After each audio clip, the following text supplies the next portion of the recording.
À présent, je vais commenter un diaporama donc de photographie prise en 2009 euh, que que j'intitulerai pour le moment Un bain de Louvre.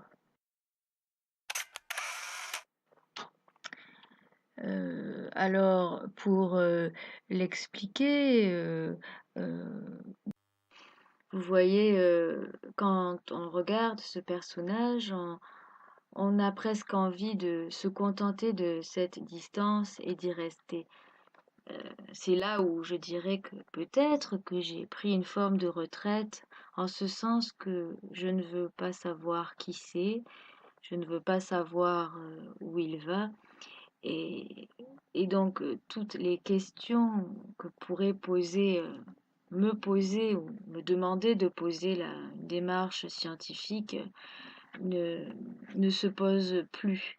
Euh, et, et j'ai envie de rester peut-être un peu comme ça dans un travail d'ailleurs le mot ne va plus, hein, mais dans dans un état de surface, un état presque superficiel. Là, bien entendu, c'est le Louvre, mais le Louvre qui baigne. C'est un bain du Louvre. Nous sommes donc entre chien et loup. Alors bien sûr, puisque le son est pour moi faiseur de sens, je glisse naturellement du terme Louvre au son louve et au loup et à cette expression entre chien et loup qui a son intérêt en ce qu'elle nous rapproche du registre fantastique, ce moment où tous les êtres, les objets, les paysages perdent leur contour et tendent à se fondre. D'ailleurs, on pourrait imaginer des cartographies de lecture du neutre et de la préparation du roman qui circulerait juste par les sons, les paronomases.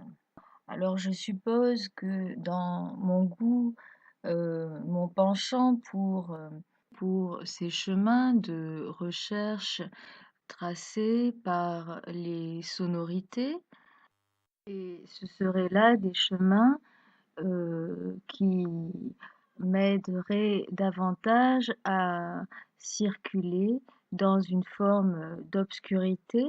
Je pense là à la méthode de Pierre Bayard, dite de critique incompétente, qui est notamment qualifiée d'obscurantisme critique. Donc je crois là qu'il y a euh, un goût donc pour ces autres chemins d'une recherche jouant sur le clair-obscur. Je glisse naturellement du terme Louvre au son louve et au loup et à cette expression entre chien et loup qui a son intérêt en ce qu'elle nous rapproche du registre fantastique, ce moment où tous les êtres, les objets, les paysages perdent leur contour et tendent à se fondre. Parce que l'on voit peu à peu, au fur et à mesure de ce diaporama, que l'on passe du jour à la nuit. Vous voyez, quand on regarde ce personnage, on a presque envie de se contenter de cette distance et d'y rester. C'est là où je dirais que peut-être que j'ai pris une forme de retraite, en ce sens que je ne veux pas savoir qui c'est, je ne veux pas savoir où il va, et, et donc toutes les questions que pourrait me poser ou me demander de poser la démarche scientifique ne, ne se posent plus. et, et j'ai envie de rester peut-être un peu comme ça dans un travail de... D'ailleurs, le mot ne va plus, hein, mais dans dans un état de surface, un état presque superficiel. Et ce que permet la photographie, à mon sens, ce que m'a permis cette expérience, c'est d'éprouver ces nuances et ces graduations que le neutre euh, tisse, ces intervalles qui permettent, vous vous souvenez, de d'opposer à l'opposition conflictuelle. Donc ici, je vais prendre l'opposition nuit-jour. Donc d'opposer à cette opposition franche des différences légères. Et bien là, chaque image me permet de vivre le passage de manière plus lente aussi. Et on pourrait dire que chaque photographie est une intervalle qui me permet donc d'étirer la transition. Alors, bien sûr, la transition, ce n'est pas nouveau. Je pense notamment à l'article de Léo Spitzer euh, sur l'art de la transition chez La Fontaine.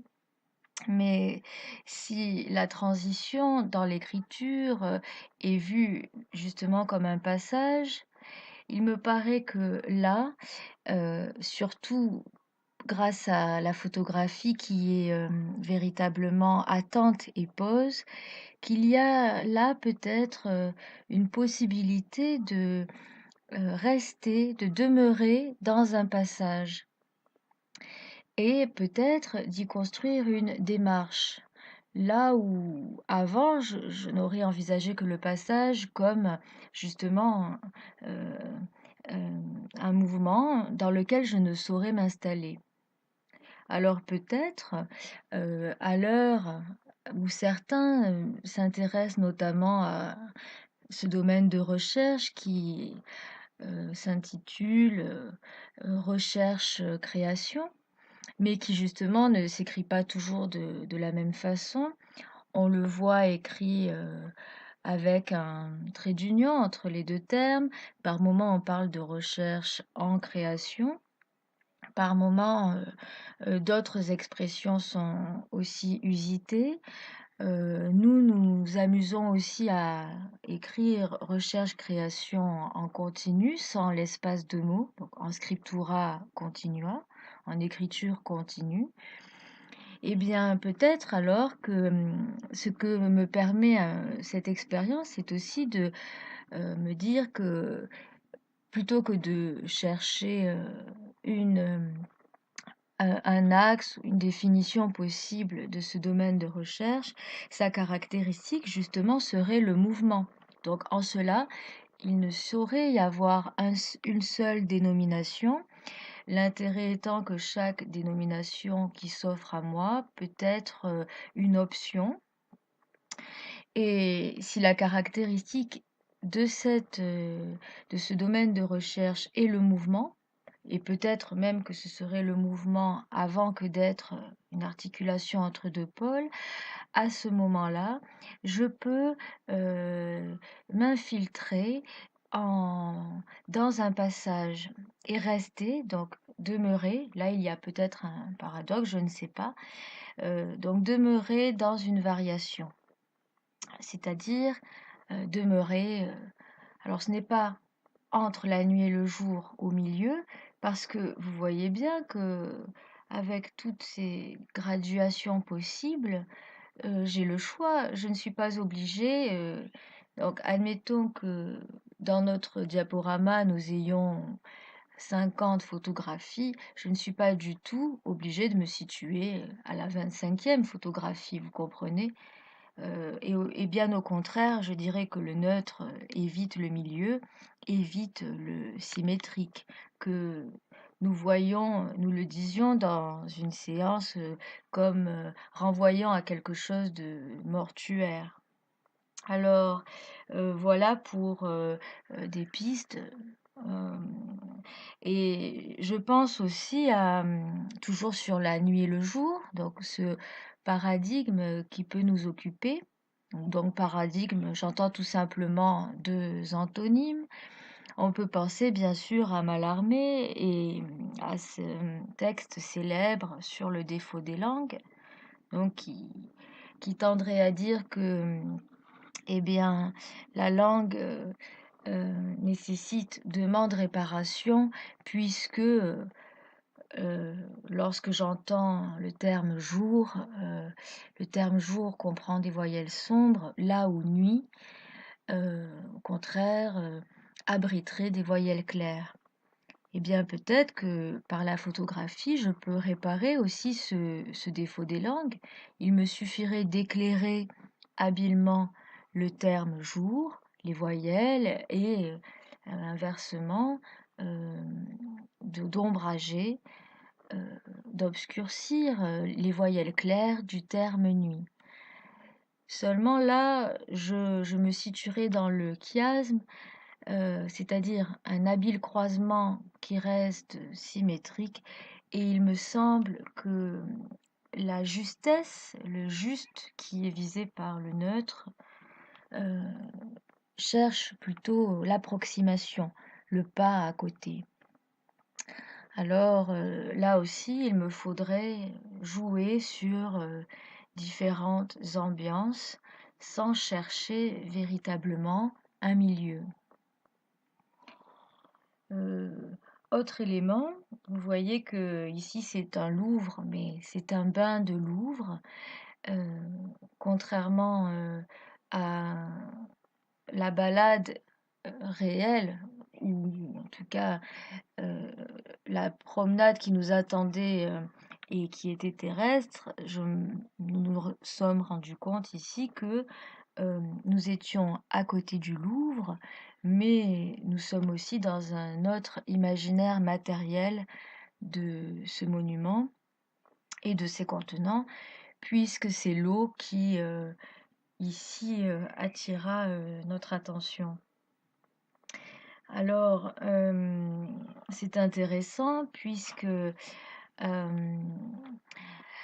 l'eau et ce bassin-là peut, dans mon fantasme de retraite, peut représenter cette île.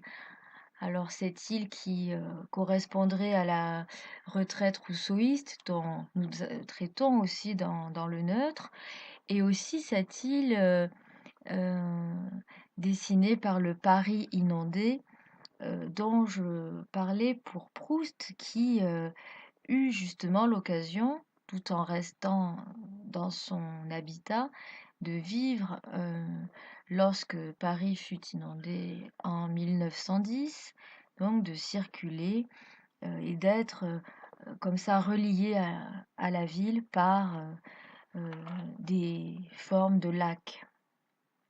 Eh bien, on pourrait imaginer, si l'on s'inspire notamment des théoriciens, des textes possibles qui s'amusent à réinventer les textes par d'autres potentialités, je pourrais par exemple imaginer une réécriture totale des Rougon-Macquart en substituant, en changeant l'imaginaire matériel. Et alors ça, cela vient c'est une forme d'anecdote ou de pensée qui m'avait là aussi amusée. C'est que j'ai du mal à m'empêcher de lire l'Assommoir et de penser la chute de Gervaise Macquart. Alors, je ne suis pas le seul. Des critiques ont parlé de l'incohérence de cette chute soudaine, brusque, que, que Zola a clairement prémédité dans les dossiers préparatoires du roman. Euh, donc, comme s'il avait assommé Gervaise. Donc, j'ai toujours eu du mal à croire ou à penser que ce personnage tout de même volontaire, fort, puisse sombrer et finir là où il finit. Alors, deux pièges pour Gervaise Macquart. La chaise, la posture assise, c'est un piège que connaît aussi et qui hante Anne et Clove dans fin de partie de Beckett, parce que l'on peut supposer, il faudrait y revenir, que Clove joue tout le long de la pièce à ne pas s'asseoir, et que s'il s'assoit, c'est clairement la fin de la partie. Mais d'ailleurs, il ne peut pas forcément s'asseoir, mais s'il s'arrête, la partie cesse. Eh bien, pour Gervaise, donc, il est évident que la chaise est son ennemi, mais je me suis souvent demandé, et si Gervaise Macquart avait eu un cheval? Je suppose que si elle avait eu un cheval, elle aurait pu se sortir de tout ce bourbier, et elle aurait pu, le cheval, vous savez, on a souvent cette image du cheval qui parvient à se hisser au-delà des flaques et de la boue qui tend à le faire rester, à l'enfoncer.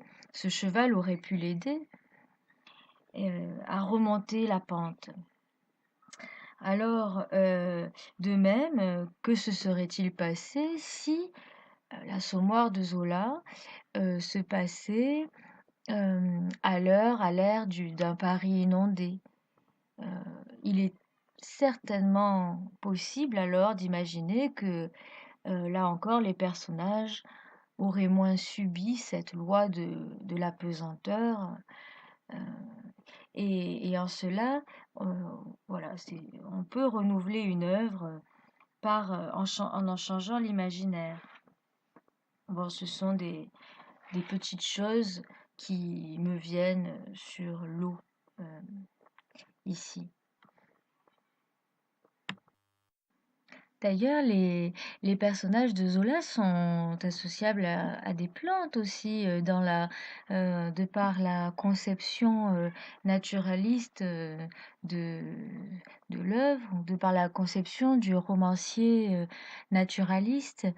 Donc, il y aurait en effet, ce serait alors, donc, euh, repenser les Rougon-Macquart à partir d'un désancrage de la terre ou d'un désancrage terrestre, euh, reprendre les plantes et finalement les déplacer ou les replacer ailleurs.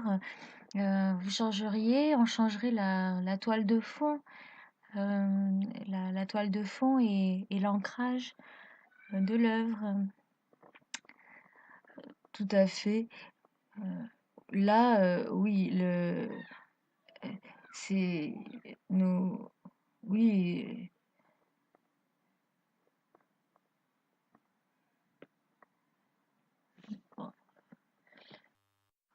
au son louve, par mon goût. Alors, je suppose que par mon goût pour ces chemins de recherche tracés par les sonorités, et ce seraient là des chemins qui m'aiderait davantage à circuler dans une forme d'obscurité. Je pense là à la méthode de Pierre Bayard, dite de critique incompétente, qui est notamment qualifiée d'obscurantisme critique. Donc je crois là qu'il y a euh, un goût donc pour ces autres chemins d'une recherche jouant sur le clair-obscur. Et ce seraient là des chemins qui m'aideraient davantage à circuler dans une forme d'obscurité. Je pense là à la méthode de Pierre Bayard, dite de critique incompétente, qui est notamment qualifiée d'obscurantisme critique. Donc je crois là qu'il y a heu, un goût donc pour ces autres chemins, d'une recherche jouant sur le clair-obscur.